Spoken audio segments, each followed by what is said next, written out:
With apologies to my Greek friends, I'll be speaking in American. And I'm going to begin with an arresting image that any of you who saw The Hurt Locker will remember vividly.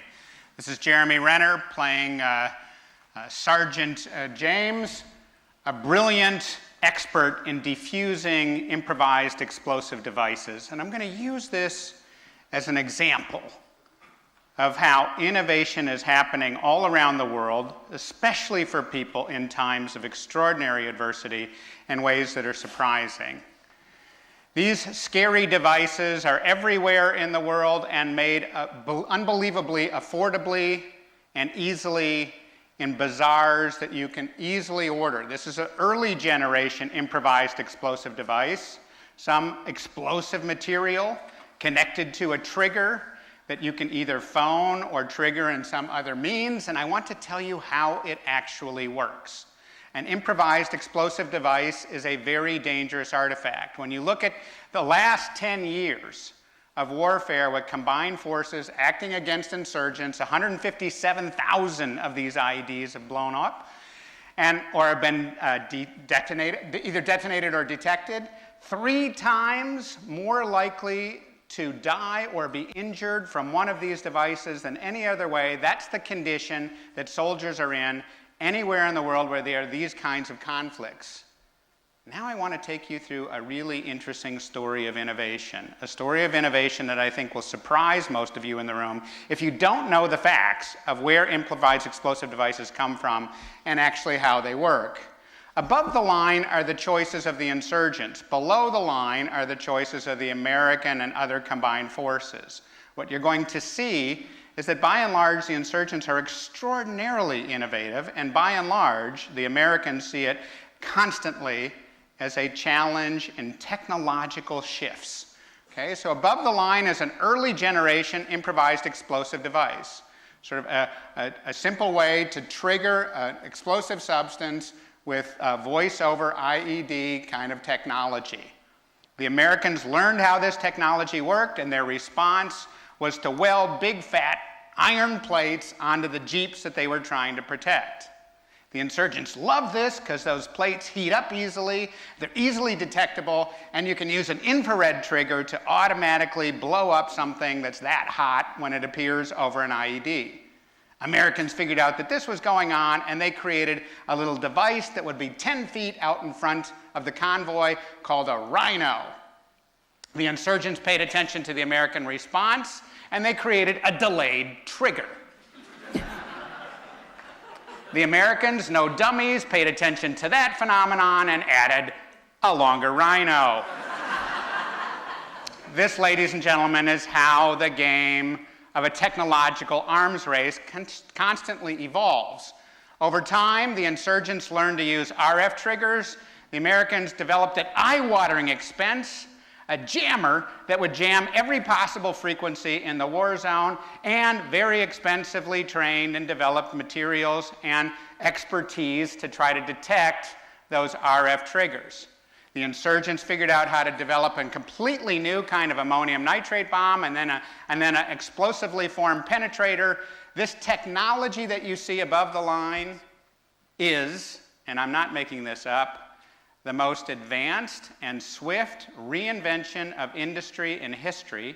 It's been fundamentally reinvented 5 times in 10 years. Nothing like it has ever been seen before in human history, and that's on the side of the insurgents. The American response to that final development, of course, was to create a staggeringly expensive super truck that would allow soldiers to have a fighting chance of getting to their intended destination in a war zone. Now, ladies and gentlemen, let's see if we can't back up and snap this into perspective. What you see when you examine it with care is that the people with the most inventiveness in this particular scenario are the ones that are improvising from nothing, that see themselves as hopelessly, massively outgunned by people with vast amounts of money. This, ladies and gentlemen, is an important lesson for us now. The most interesting and useful forms of innovation, believe it or not, are more correlated with resource scarcity than they are resource abundance. Indeed, it is still possible, even now, to see this as an American mistake, constantly looking at it as one form of innovation, specifically technological innovation in the center of this model, whereas the insurgents are constantly creating and reorganizing around an impossible to detect, impossible to deconstruct, responsive, hyper-imaginative, Turkish bazaar. It is possible for you in one of these war zones to order up a very sophisticated improvised explosive device with all the technology that you want. It will be fulfilled for you by a bunch of individuals whose names you would never know, and it will cost you less than a modern-day iPod, okay, to get that improvised explosive device. Now let's step back and look at the asymmetry of investment. If you look at everything that's been expended by insurgents over the last 10 years, it turns out to be $36 million. Americans to defend have spent $13 billion. And yes, those two things are in proportion. Stepping back from it, looking beyond the improvised explosive devices, ladies and gentlemen, for every $1 that insurgents have spent in the so-called war on terror, US taxpayers have spent $6.6 million. This, ladies and gentlemen, my friends of Greece, is the reason why you should not be taking any military, technological, consulting, or economic advice from Americans.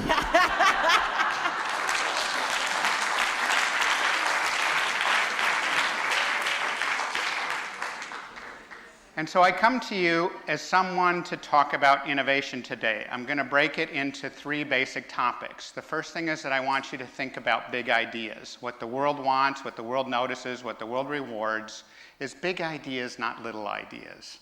The second thing that I want to give you a sense of is that the heart and soul of any great innovation is finding the things that are driving you crazy. Finding the things that you know to be stupid at the core, that you know to be unsustainable over time. That's why the roots of the greatest innovations are nearly always in some form of current adversity. And the third and final thing that I want to give you a sense of is that sophisticated forms of innovation are the way we de-risk these efforts, the way we do something interesting, important, and bold in a time when we are in fact feeling like there's nothing to be done and there's no place to go but down. Now, one of the things that economists do tell us, and there's enough analysis behind their assertions that I actually buy this piece of assertion from economists, is that the people that create jobs and new opportunities are in fact small businesses, not large businesses. If we look at the great history of large businesses all around the world, we discover that their zeal for productivity causes them to constantly reduce headcount over time. The people that build businesses are the people that start small enterprises trying to create something that the world needs but doesn't know it needs until such time as there's evidence. Now there's a tiny little problem, according to the World Bank, that you're experiencing here in Greece, and that's that it's hard to start businesses and getting worse over time, not better. In 2010, you ranked 97th in the world. In 2011, you rank 109th. Okay, this is not a good thing. You want to try to figure out how to remove the friction to allow the people in the room and the people in the virtual room at the TEDxAcademy to bring their good ideas and to create things that are vibrant. We'll hear about many of those in the course of the next few presentations, but I want to give us a sense of the modern nature of interconnectedness and the ways in which interconnectedness is the source of the power of new ideas. It's how you take an idea, even if you have no resources, and amplify it through an eager world to try to create something that's vivid and valuable. Let's start with a simple example. Some individual who has got a product idea in mind. You see here Scott Wilson, a designer at a firm in Chicago called Minimal. Scott's a product designer. For all of his life, he's had good product design ideas for the likes of Nike. And one day he was sitting in Moscow sketching a little idea that came to him. He had basically a jet lag case. He was up late at night, so he sketched his idea. Then he took out his flip camera and he made a video to tell the story of this little idea that he sketched. And he put that story on a website in the United States called Kickstarter. The sketch that he did was of this little device you see here. In the center of it is a standard iPod Nano. And what he surrounded it with was an aluminum, or in a cheaper case, rubber housing with a little watch band that would allow you to wear your iPod Nano. When he told the story, he had not anywhere near the amount of money he would need to tool in order to produce either the rubber band or the aluminum housing. He needed about $10,000. And telling the story in a brief video on a flip camera, all of which he did with no professionals, no assistants, no script, nothing, just a story on the video. His goal was to raise $10,000. At Kickstarter, you tell your story, you hope people will donate. They don't have to donate a dime if you don't hit your goal. His goal was $10,000, remember, and he got $941,718. The man made a fortune off of telling his story, and when he produced it, some amazing things started to happen. First, within just the first week, $400,000 came from 5,000 different backers. Add a couple more weeks, and what you get is 13,500 people eager to donate. In most cases, they were donating $50. In some cases, people would donate $500 for the hope that they would get a rare red anodized aluminum block, okay? He sold 21,000 units on Kickstarter, another 20,000 more on Lunatic. About this time, Apple noticed. I know. They call up Scott and say, how'd you like to sell your watch band here at the Apple stores? He said, no thanks. And they said, why not? He says, you charge people 30% to sell things in the Apple store. I've discovered that 76% of the people that like my watch band buy the Nano afterwards. So I'm not going to give you that. And they said, oh, okay, mumble, mumble, mumble. And they finally agreed to give him a larger cut of the profits. And now Apple sells this because it sells Apple iPods rather. Okay? So when we look at this from the lens of different types of innovation, 5 distinct types of innovation allowed one guy in a hotel room in Moscow to create a robust business with no other resources except his own imagination. That's at an individual product scale. Let's now look at the scale of a community, a population, people in various conditions of adversity. Not that that would ever happen in Greece, of course, but the kinds of things that are happening all around the world as people get upset about things.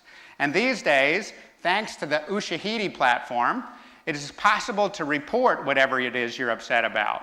Police violence or challenges at polling booths or whatever, and immediately have it graphed in different arenas so that the whole world can be watching the kinds of things that occur. Another simple idea, leveraged by powerful connections. Here's an interesting one, also driven by adversity. Those of you who have ever been in Mexico City know that it's famous for the world's worst traffic jams.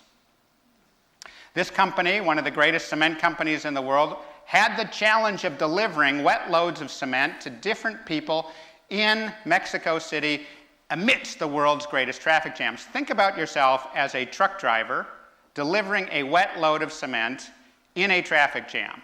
Somewhere between hour 3 and hour 4 of that traffic jam, the wet load of cement turns into something like a rock. This is bad for the trucks, okay?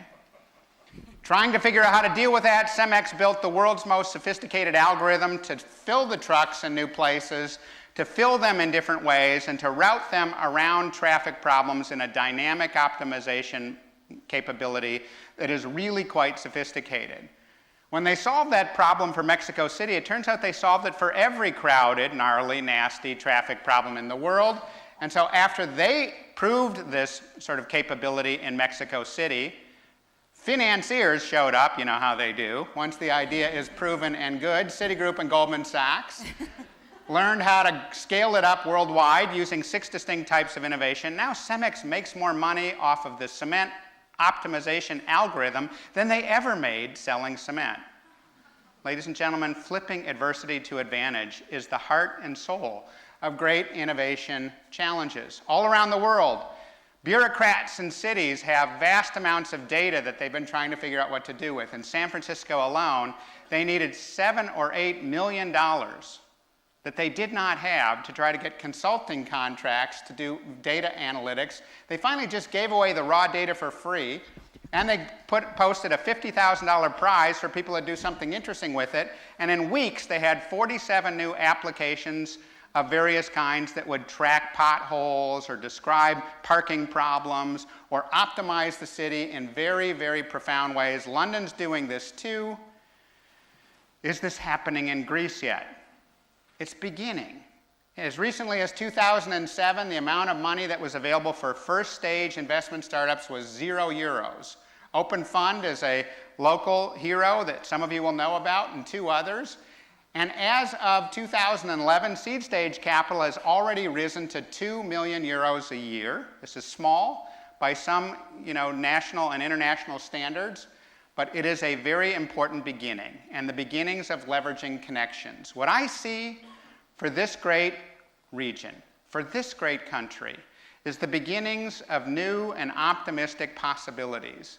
If I were doing innovation here, I would be fostering powerful new platforms in eco and historic tourism in brand new ways, new models of land development, profound new ways to create commodities networks, and scalable or scale-independent educational networks about everything from history to math to democracy. New kinds of signature agricultural exports are possible from here, energy generation stories, and hybrid towns. These, ladies and gentlemen, are the things that the world is eager for, that authentically can be built here in Greece. I'm reminded of something George Bernard Shaw said 78 years ago. He said, God may have made this world, but that's no excuse for us not to make it better. Ladies and gentlemen, I invite you to do the most important form of innovating, the kind that makes the world better, for all of us as we try to learn together to flip adversity to advantage. If you want the notes to this talk, you're welcome to them at clientweb.doblin.com. Log in as TEDx. Password Academy. We'll work with Nikki and everyone else to make sure anyone can get the file that needs it. It's been a distinct pleasure to be here at this extraordinary place in a time of extraordinary anxiety. I'm very eager to see what happens as we unleash the talent of Greece around the troubles that we have to reinvent. Thank you.